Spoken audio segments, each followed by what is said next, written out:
शेतकरी संघर्ष समिती जे पोचमपाडचा डॅम झाला ते 45 वर्ष व्हायले की आमची एकच मागणी आहे, ज्या डॅममुळं आमचे शेतकरी जे आमच्या शेतात पाणी शिरून पूर्ण पीक वाया जाते, हातातलं पीक पूर्ण वाया जाते।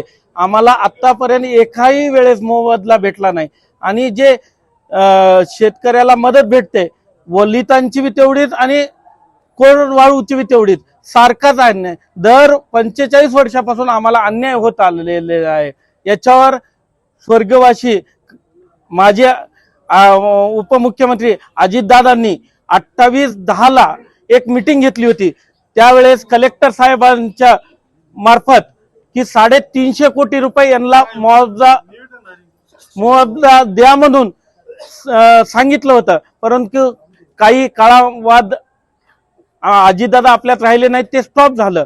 या शेतकऱ्याच्या जे मागण्या आहेत की आम्हाला सतत पाणी शिरून शेतामध्ये जे आमच्यावर अन्याय व्हायलाय त्याच्यासाठी वाचना फोडण्यासाठी आज शेतकरी नेते मनूरकर काकांनी सगळ्या शेतकऱ्याला विश्वासात घेऊन आज मोर्चा काढला की आम्हाला शेतीसाठी जे अन्याय व्हायला त्याच्यासाठी, आणि आमच्या तालुक्यातले कोणीच आले ते नाहीत।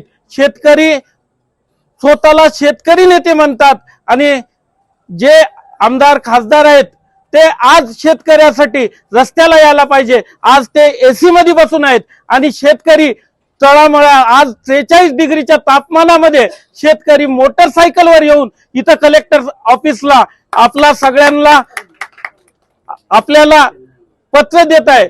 आणि सर्वात मी खास करून आजपर्यंतच्या इतिहासात पोलीस प्रशासनाचा मनापासून आभार मानतो की आमचं उन्हाचं तहाव बघून पोलीस प्रशासनानं आम्हाला आल्या पाण्याची सोय केली, अशी माणुसकी दाखवली। मी सर्व पोलीस प्रशासनाचं मनापासून आभार मानतो आणि आमची एकच मागणी राहील, कलेक्टर साहेबांनी आमच्यावर सगळ्यांनी पाठ फिरवली, परंतु मायबाप या नांदेड जिल्ह्याचे पालकतत्व तुम्ही आमच्याला शेतकऱ्याला न्याय मिळून द्यावा, मुख्यमंत्र्यांपर्यंत आमची गोष्ट पोहोची करून आम्हाला न्याय मिळवून द्यावा एवढीच विनंती करतो।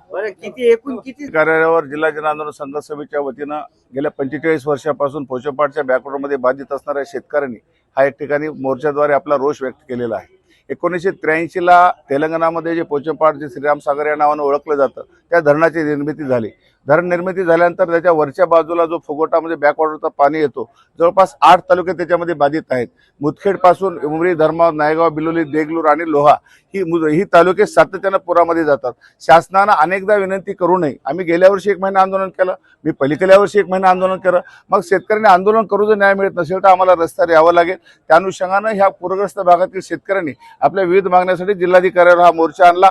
आमची प्रामुख्यानं मागणी आहे, जे सरकार आलमट्टी धरणाच्या अनुषंगानं कोल्हापूरमधल्या बाधित शेतकऱ्याला जो न्याय देतोय, त्यांना जो GR लागू केला, ज्यांना आपल्या अतिवृष्टी मदत तिप्पट मिळते, त्यांचं पूरग्रस्ताचं कर्ज माफ आहे, तोच GR नांदेडमधल्या पूरग्रस्तांना लागू करावा अशी आमची मागणी आहे। त्याचं भौगोलिक कारण पण मी महाराष्ट्र प्रदेश सचिवांना सांगितलंय, जे मुख्यमंत्र्यांचे सचिव आहेत श्रीकर परदेशी, मी सर्व मंत्र्यांना पण सांगितलंय, कारण नांदेडला येणारी गोदावरी ही नाशिकहून येते।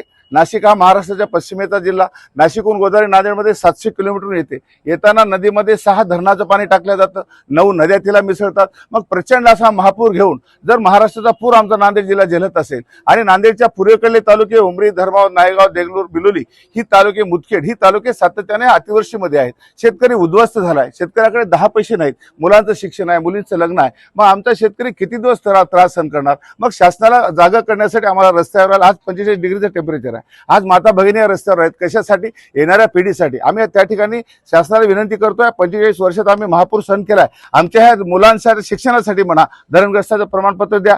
ज्या ठिकाणाहून पूर गेलाय, मी शासनाकडे स्वतः साहेबांकडे माझी बैठक झाली प्रदेश सचिव साहेबांकडे की जो भाग पूरग्रस्त आहे अशा ठिकाणी कापणीपर्यंत तुम्ही कशाची पंचनामे करत आहात, ह्या लोकांना 100% पीक विमा लागू करा, जेणेकरून शेतकरी उभं टाकेल। याच अनुषंगाने पूरग्रस्त शेतकरी गरीब आहे, त्यांना खतासाठी सबसिडी द्या आणि आमच्या भागातल्या लोकांना एक न्याय द्या, ही मागणी मी शासनाकडे मोर्चाद्वारे केली आहे।